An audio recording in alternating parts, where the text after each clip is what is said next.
미국 사람들에게 있어서 역대 대통령 중에 가장 존경하는 인물을 뽑으라면 거의 대부분 아브라함 링컨을 뽑습니다. 그 이유는 그가 노예를 해방했기 때문이죠.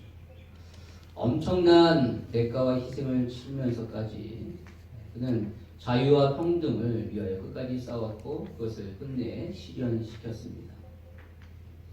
그런데 사람들이 그를 존경하는 이유가 이처럼 엄청난 업적을 그가 이루었기 때문에, 위대한 정치인이기 때문에만 아니라 그가 한 개인으로서 아주 위대한 도덕성을 가지고 있기 때문에 그렇습니다.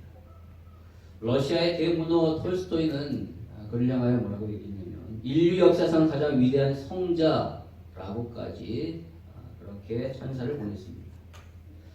여러분, 아브라함 링컨의 어렸을 때의 별명이 뭐냐면 바로 어니스트 에이브입니다. 어니스트 에이브. 정직한 아브라함이라는 뜻이죠. 한 번은 링컨이 청소년 시절 때 조그만 가게 점원으로 일하고 있었는데 그가 하루 일을 마치고 그날 밤에 한 값을 이제 계산했는데 이상하게 10센트가 남은 거예요. 이상하다, 왜 10센트가 남았지? 거스름 돈을 잘못 준 것 아닌가? 라고 생각했습니다. 한참 동안 그렇게 생각한 끝에 앤디 할머니에게 거스름돈을 덜 주었다는 것을 이제 생각해냈어요. 그리고 그 길로 4km나 떨어진 그 할머니 댁으로 달려갔습니다. 할머니는 10센트 때문에 이런 밤중에 달려왔느냐라며 아주 무척이나 고마워했습니다. 그러자 링컨은 10센트가 아니라 1센트라도 돌려드려야죠. 할머니 돈인걸요. 라고 이렇게 말했습니다. 링컨의 이러한 정직한 생활은 어른이 돼서도 계속적으로 변함없이 이어져 갔습니다. 링컨이 대통령이 되기 전에 주 의회 의원에 출마했을 때입니다. 당에서는 선거 자금으로 200달러, 그 당시 200달러라는 지문을 달겠죠. 그 200달러의 돈을 그에게 붙여줬어요. 그러나 그 돈은 선거 운동 자금으로는 턱없이 부족한 금액이죠. 그래서 함께하는 그 참모진들이 막 불평이 막 일어났던 거예요. 그러나 링컨은 돈의 액수에 많고 적으면 아무 이렇게 관심도 없었던 거예요. 그리고 선거가 끝났는데 이제 드디어 링컨이 당선이 되었습니다. 그리고 그가 선거 자금에서 남은 돈이라며 199달러 25센트를 당으로 돌려보냈습니다. 겨우 75센트만 사용했던 것이죠. 많은 당원들은 너무 놀랐어요. 그러나 링컨이 쓴 편지를 읽고 나서야 한참에는 사람들이 아주 숙연해졌습니다. 거기에는 뭐라고 써있냐면 남은 선거 자금을 돌려드립니다. 선거 연설회장 경비는 제 돈으로 지불했고 이곳저곳 돌아다닌 일은 말을 탔기 때문에 별 비용이 들지 않았습니다. 다만 동네 어른 한 분이 목마르다고 해서 음료수를 대접했는데 그 경비로 75센트를 썼습니다. 라고 적혀 있었던 거예요. 이처럼 링컨은 처음으로 굉장히 정직한 사람입니다. 그의 삶에 이러한 정직과 성실 그리고 용서라는 그런 모토가 있었기에 그는 굉장한 성공을 거뒀고 사람들에게 위대한 정치인으로 존경을 받을 수 있었던 것이죠. 예전에 미국 시카고 신문에 이런 기사가 보도된 적이 있습니다. 일리노이주의 이글스빌이라는 마을에서 세탁소를 경영하는 사람이 고객의 옷을 정리하다가 그 주머니에서 2만 달러어치의 이런 돈을 발견하게 됩니다. 주인이 돈을 찾아오지 않자 이 세탁소 경영진은 그 돈을 경찰에 신고한 겁니다. 신문은 이 사건을 크게 보도했는데 기자는 이 기사의 마지막 줄에 이렇게 썼어요. 이제는 정직이 뉴스거리가 되어야 하는 세상이 되었다.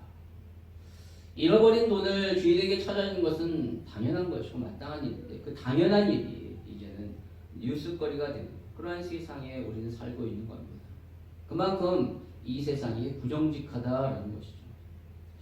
오늘 본문에도 초대교회에 나타난 하나의 부정직한 사건이 기록되어 있습니다.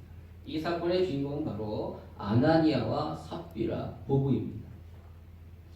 히브리어로 아나니아의 이름의 뜻은 하나님은 자비롭다라는 뜻이고, 삽비라는 아람어로 아름답다라는 뜻을 가지고 있어요. 그러나 이들의 마지막 모습은 결단코 자비롭고 아름답지 못했습니다. 이들은 한 날 한 장소에서 죽음을 맞게 됩니다. 그것도 다름 아닌 교회에 헌금을 하다가 그렇게 죽었어요. 여러분, 헌금하는 것이 좋은 건 아닙니까? 어쨌든 간에 헌금을 한다는 것은 내 것을 하나님 앞에 드리는 거기 때문에 안 하는 것보다는 낫잖아요. 그것이 칭찬받을 일이지 왜 그것 때문에 죽음을 당해야 할까요? 좀 이상한 건 아닙니까? 그리고 이 너무 죽는다는 것은 너무 지나친 것 아니에요? 저는 그렇게 생각이 들더라고요. 그런데 이들이 헌금을 하다가 어쨌든 죽었어요. 도대체 왜 그랬을까요? 그것은 바로 거짓말 때문입니다. 그들이 거짓말을 했어요. 1절에 보면 아나니아와 삽비라가 자신의 소유를 팔아 교회에 헌금을 합니다. 근데 그 소유가 뭐냐면 3절에 나온 바로 땅이에요. 자신들이 가지고 있었던 땅을 팔아서 그 값으로 헌금을 한 겁니다. 그런데 그것을 다 드린 것이 아니라 그 중에 얼마를 떼고 헌금을 한 거예요. 여러분, 이것이 잘못된 겁니까? 아니죠. 얼마든지 그럴 수 있는 거 아니에요? 아니, 내 것 내가 취하는 것이 뭐가 잘못입니까? 원래 내가 다 쓸 수 있는 거잖아요. 그런데 그 중에 상당량을 하나님 앞에 헌금했다는 것은 그것은 대단한 헌신인 거예요. 칭찬들을 일이죠. 어찌 이게 책망받고 저주를 받을 일입니까? 그런데 오늘 우리가 유심히 살펴봐야 할 것은 2절에 나오는 단어예요. 감추매라는 겁니다. 그 값에서 얼마를 감추매. 여러분, 우리도 종종 재산을 팔아서 그 일부를 헌금할 때가 있어요. 이제 교회 보면 그런 분들이 나오죠. 그런데 그럴 때 돈의 일부를 자기 것으로 감추었다라고 말하는 사람은 없습니다. 자기 재산을 팔아서 그 중에 일부를 하나님 앞에 드렸다라고 얘기하죠. 판 것의 일부를 드리는 것은 문제가 되지 않습니다. 전혀 성경적으로 문제가 되지 않아요. 헌금에 대한 성경의 정의, 가르침은 뭐냐면 고린도후서 9장 7절에 보니까 각각 그 마음에 정한 대로 하라. 어떤 정해진 그런 기준이 있는 것이 아니라 내 마음에 하나님 앞에 드리고 싶은 그 마음에 정한 대로 하나님 앞에 드리고 즐겁게 자원하는 마음으로 즐겁게 내는 것이 바로 헌금입니다. 헌금의 그 원리가 그거예요. 무조건 판 것의 전부를 내라 라고 가르치지 않습니다. 그런데 왜 오늘 사도행전의 저자인 누가는 이 아나니아와 삽비라를 향하여 그 값에서 얼마를 감추매 라는 이런 표현을 썼을까요? 그것은 바로 그들이 하나님을 속였기 때문에 그렇습니다. 속이지 않으면 이런 표현을 쓸 수가 없는 겁니다. 여러분, 이 감추매라는 단어는 헬라어로 노스피조라고 하는데 이 단어가 똑같이 어디에 써있냐면 그 구약 성경을 헬라어로 번역한 기원전 250년경에 구약 성경은 히브리어로 되어 있잖아요. 근데 그거를 헬라어, 많은 사람들이 히브리어를 이제 신약시대 때 많은 유대인들이 고대 히브리어를 잘 모르게 됐어요. 그래서 헬라어를 사용하고 아람어를 사용했기 때문에 이들에게 구약 성경을 잘 읽히게 하기 위하여 이 히브리어로 된 구약 성경을 헬라어로 번역한 성경이 바로 70인역입니다. 그 70인역에 보면 여호수아 7장 1절에 이 똑같은 단어가 쓰여 있습니다. 이스라엘 자손들이 온전히 바친 물건으로 말미암아 범죄하였으니 이는 유다 지파 세라의 증손 삽디의 손자 갈배의 아들 아간이 온전히 바친 물건을 가져갔습니다. 여호와께서 이스라엘 자손에게 진노하시니라 라고 할 때 가져갔다라는 단어가 바로 이 노스피조입니다. 즉 아간이 물건을 감추었다, 훔쳤다라는 뜻이죠. 여러분, 이스라엘 백성들이 출애굽하여 40년 동안 광야 생활한 끝에 드디어 약속의 땅 가나안 땅에 들어가요. 근데 그 가나안 땅에 들어갔을 때 첫 번째 성인 여리고성을 만나게 됩니다. 하나님이 이 여리고성을 칠 때 뭐라고 하냐면 거기에 있는 모든 것을 나에게 바쳐라. 바친 것 중에 너네들은 절대 손대지 말아라 라고 말씀하셨어요. 그리고 여리고성 다음에 모든 성전에 있는 전리품들을 다 너네들이 취할 수 있도록 했던 거예요. 그런데 아간이라는 자가 그 경고를 무시하고 그 성에 있는 재물의 일부를 취하였습니다. 그래서 자기 장막에 감추었어요. 그는 아무도 사람들이 보는 사람이 없었어요. 아싸, 완전 범죄라고 생각했죠. 하나님도 모를 거라고 여겼습니다. 그러나 하나님 모르실 분이 아니잖아요. 사람들을 다 속여도 하나님의 눈을 속일 수 없는 겁니다. 그래서 하나님은 두 번째 성인 아이성에서 이스라엘이 패하도록 만드셨어요. 그러자 여호수아가 옷을 찢고 여호와의 귀 앞에서 통곡하며 기도합니다. 어찌 하나님이 이렇게 할 수 있습니까? 라고 하니까 하나님이 말씀하시기를 너희 중에 나에게 바친 물건을 가져간 자가 있다 라고 말씀하셔서 제비를 뽑게 되는데 그 제비에 아간이 뽑히게 됩니다. 그래서 그 아간과 그의 식구들을 아볼골짜기로 데려가 돌로 쳐 죽이고 그의 모든 소유를 불태워 없애요. 아간은 바로 하나님 앞에 바친 물건을 훔쳤고 거짓말했습니다. 그래서 죽임을 당하게 된 거예요. 바로 오늘 누가는 이 아나니아와 삽비라의 행동이 이 아간과 똑같다는 거예요. 아간에게 사용했던 이 단어 노스피조를 그대로 가져와 이 아나니아와 삽비라에게 씀으로써 이들의 행동이 아간의 죄와 같음을 보여주고 있는 겁니다. 여러분 아간이 어떻다는 거죠? 하나님과 이스라엘 앞에서 거짓말을 했고 재물을 빼돌렸듯이 아나니아와 삽비라도 거짓말로 하나님과 교회를 속였다라는 겁니다. 그래서 오늘 베드로는 3절에 보니까 네가 성령을 속이고 땅값 얼마를 감추었냐. 성령을 속였다. 4절에도 보니까 사람에게 거짓말한 것이 아니요 하나님께로다. 성령을 속이고 하나님께 거짓말을 했다라는 겁니다. 이들이 이렇게 벌을 받은 것이 재물을 팔아가지고 전부를 드리지 않았기 때문이 아니라 거짓말을 했기 때문이에요. 거짓말을. 그렇다면 그들이 어떤 거짓말, 어떻게 속였는가? 오늘 8절에 보니까 베드로가 이르되 그 땅 판값이 이것뿐이냐? 내게 말하라 하니 이르되 예 이것뿐이니라 하더라 라고 말합니다. 그러니까 남편 아나니아가 죽었어요.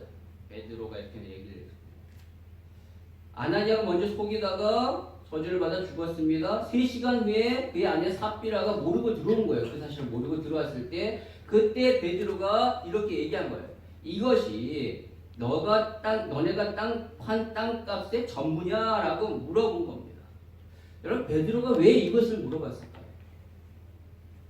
그것은 바로 아나니아가 그렇게 얘기했기 때문에 그런 거예요. 여러분 아니 어느 목사가 땅을 팔아서 헌금하는 성도에게 성도님 이게 땅 판 것이 전부입니까? 라고 물어보는 목사가 어디 있어요? 아니 이거 줬을 때 그거 헌금이 얼마든 간에 너무나도 감사하고 그의 마음을 보고 너무나도 기뻐서 감사해서 하나님 앞에 영광을 돌릴 뿐이죠.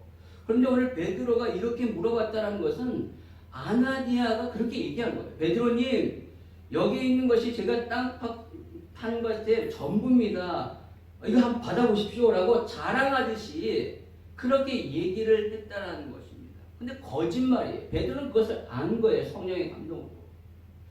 분명히 아나니아는 그 값에 얼마를 감추었고 전부를 낸 것이 아닌데 그것이 전부인 양 거짓말을 하고 드린 겁니다. 그리고 삽비라도 그렇게 했다는 거예요. 그것이 맞다라고 예라고 대답했어요. 분명히 2절에 보면 이 삽비라 역시도 값에 얼마를 감춘 것을 알았다라고 말하고 있잖아요. 삽비라도 알았어요. 아 내가 감췄다는 거, 우리가 감췄다는 거. 그런데도 똑같이 거짓말을 한 겁니다. 여러분 이것은 사람에게 한 것이 아니라 하나님께 거짓말한 거예요. 여러분 헌금은 사람에게 한 겁니까? 하나님께 한 겁니까? 우리는 하나님께 한다라는 확실한 신앙 고백이 있는 거예요. 여러분 만약에 이것이 없다면 아니 내가 교회에 내는 거지 사람에게 주는 거지 라고 생각한다면 우리의 모임은요 교회가 아니에요. 신앙의 모임이 아니라 세상에 그냥 클럽과 사교 동아리와 같은 거죠. 왜? 내가 회원비 내고 그걸로 밥 먹고 즐기고 그런 거예요. 그런데 내가 드리는 이 헌금이 사람에게 하는 것이 아니라 나는 하나님 앞에 드린다는 신앙 고백이 있기 때문에 우리가 교회가 되는 겁니다. 하나님 우리의 헌금을 받으셔요? 아니, 돈 자체를 받으시는 것이 아니라 우리의 마음을 받으시는 겁니다. 하나님은 돈이 필요한 분이 아닙니다. 하나님은 뭔가 부족한 분이 아닙니다. 세상의 모든 것이 다 하나님의 것인데 하나님은 무슨 돈이 필요하시겠어요? 그런데 우리가 왜 돈을 드리는 이유는 돈에 우리의 그 마음이 담기기 때문에, 물질의 마음이 담기기 때문에 그렇습니다.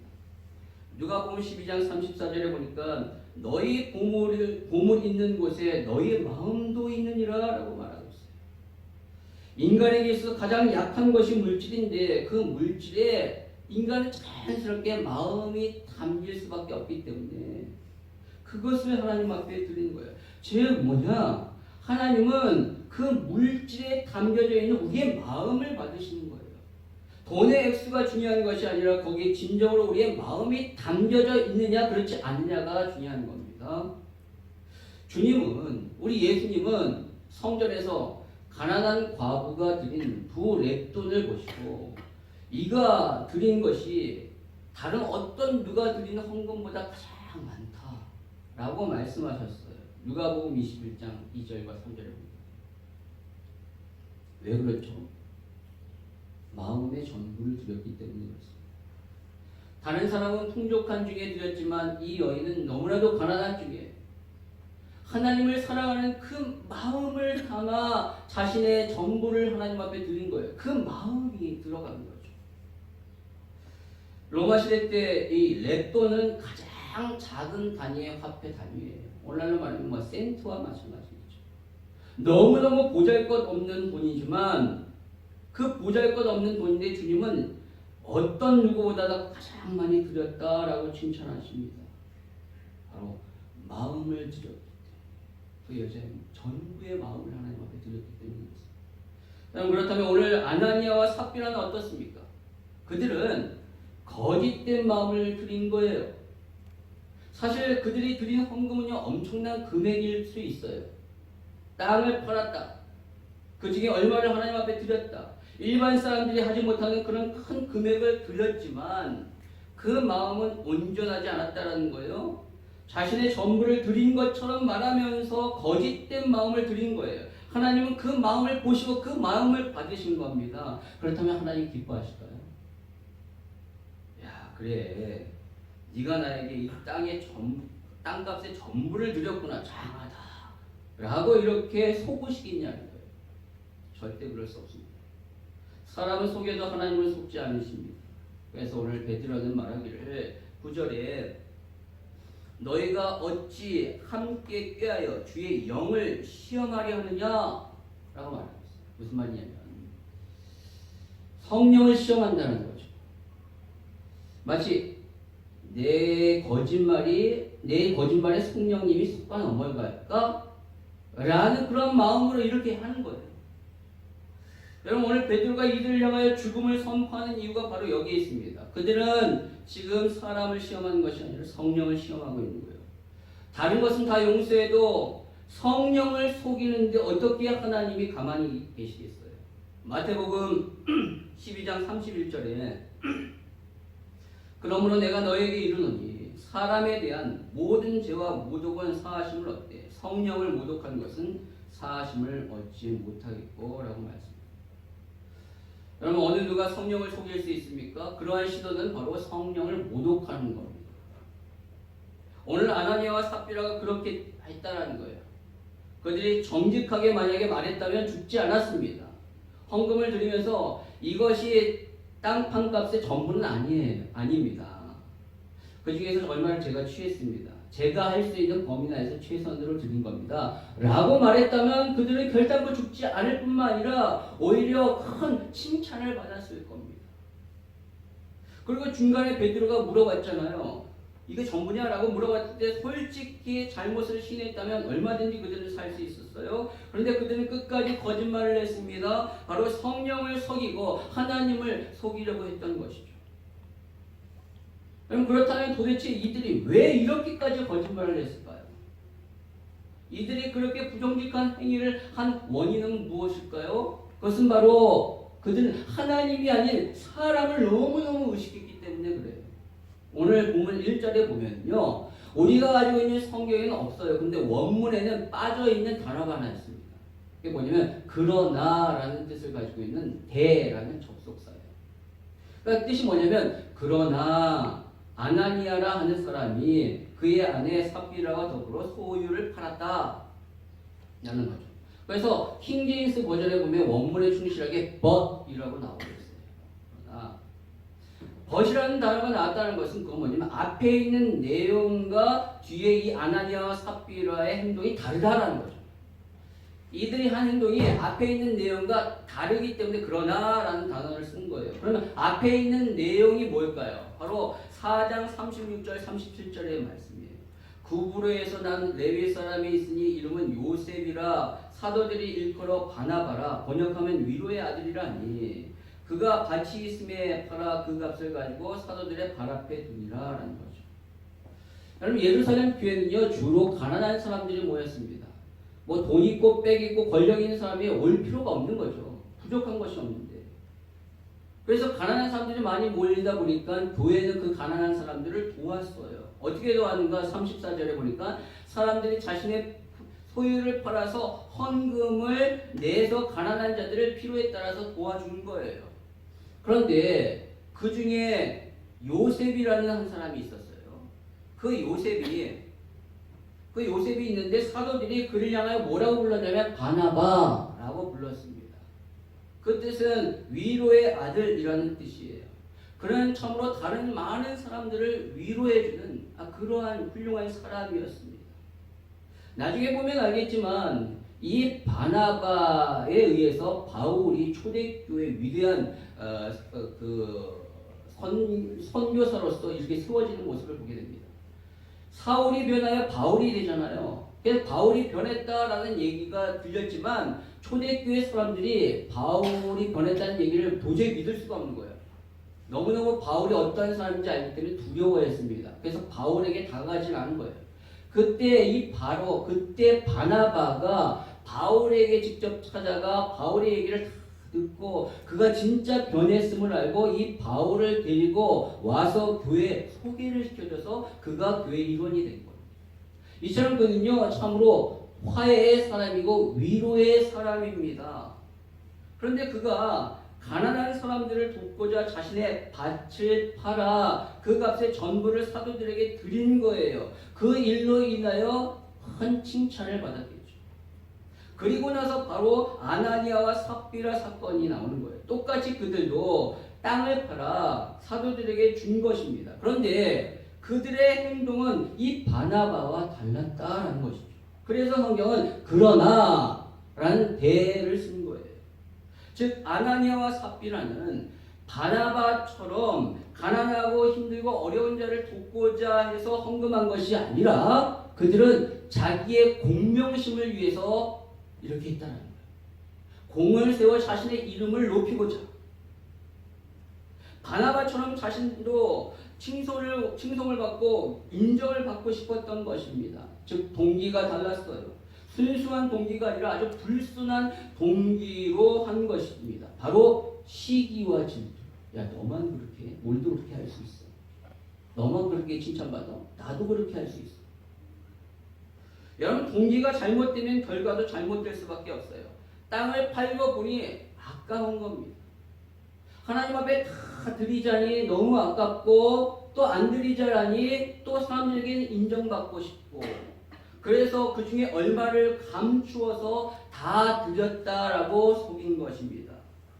그러면 바나바처럼 칭찬을 받고 인정받으면서도 동시에 자신들에게는 경제적 이익이 어느 정도 돌아오니까 얼마나 좋아요. 뻥 먹고 뭐죠?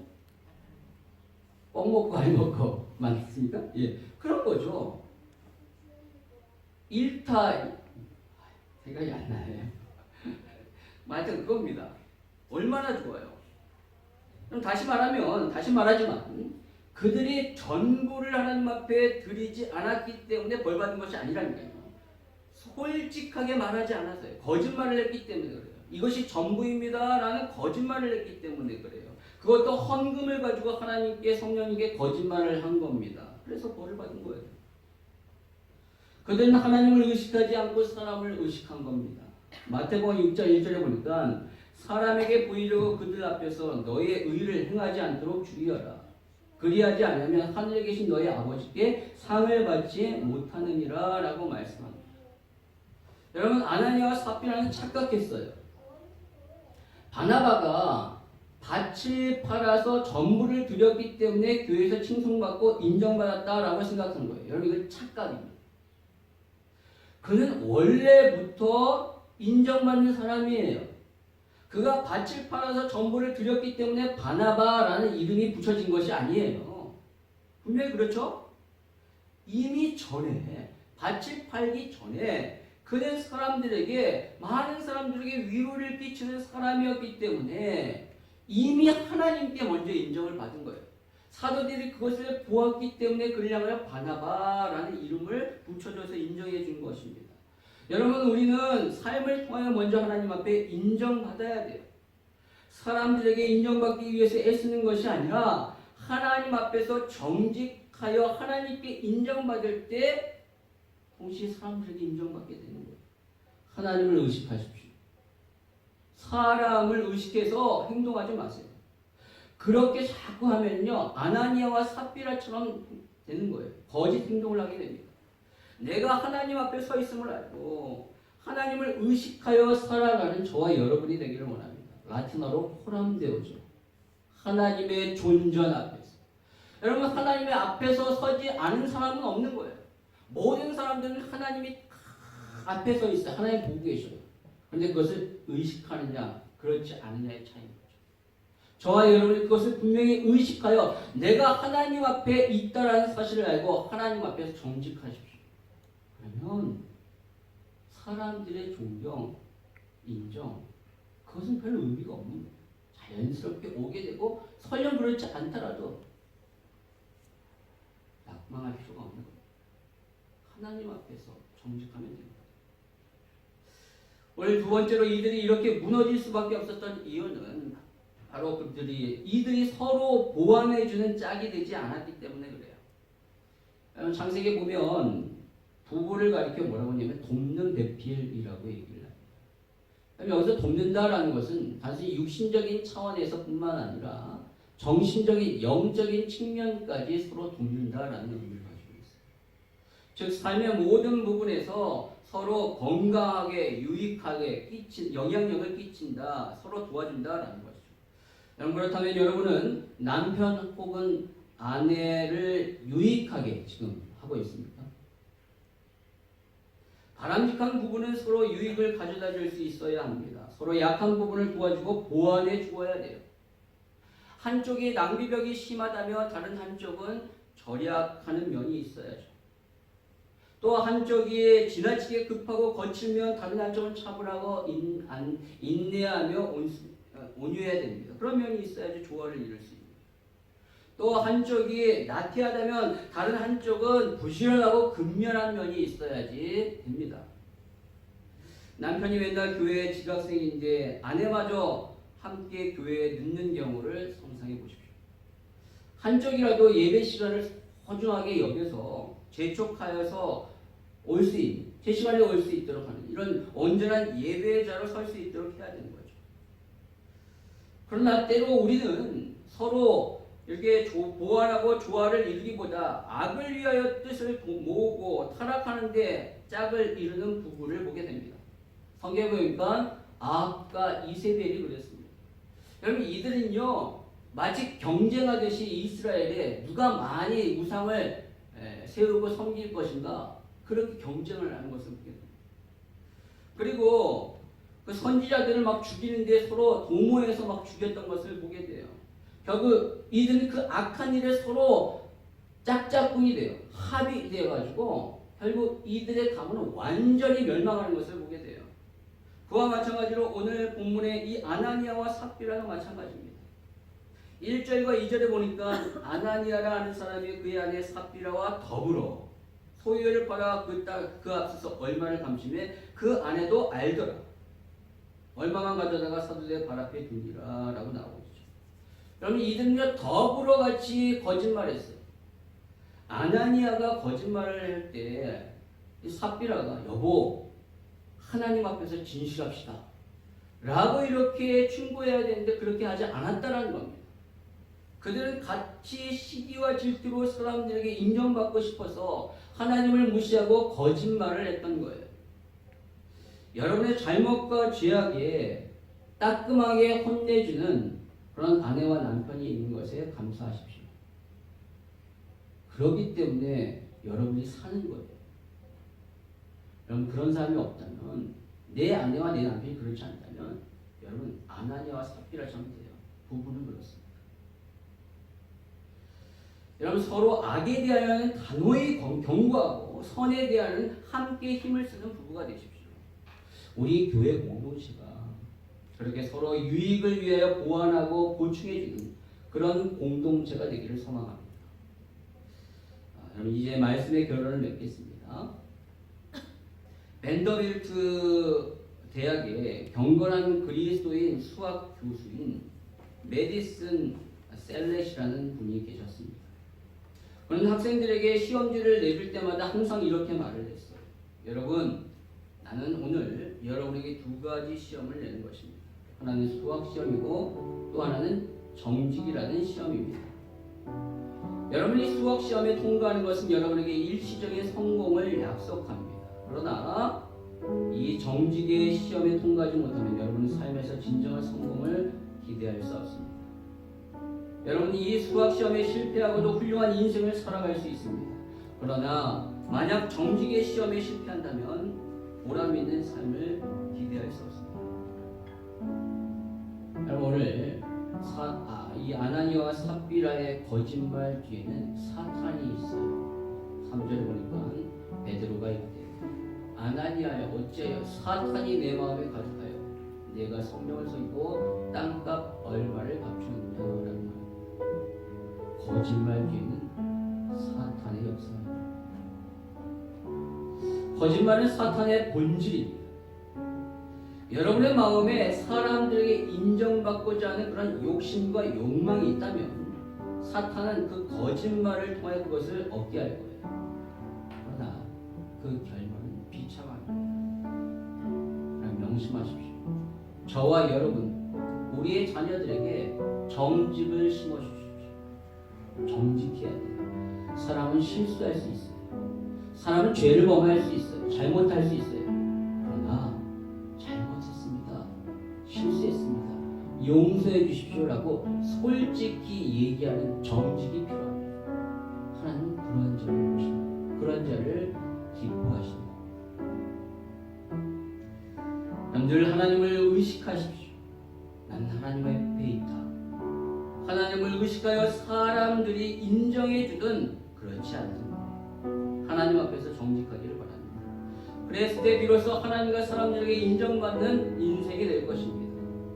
이번 한 주간도 하나님을 의식하여 정직한 삶으로 선한 영향력을 끼치는 저와 여러분이 되시길 주님의 이름으로 축원합니다.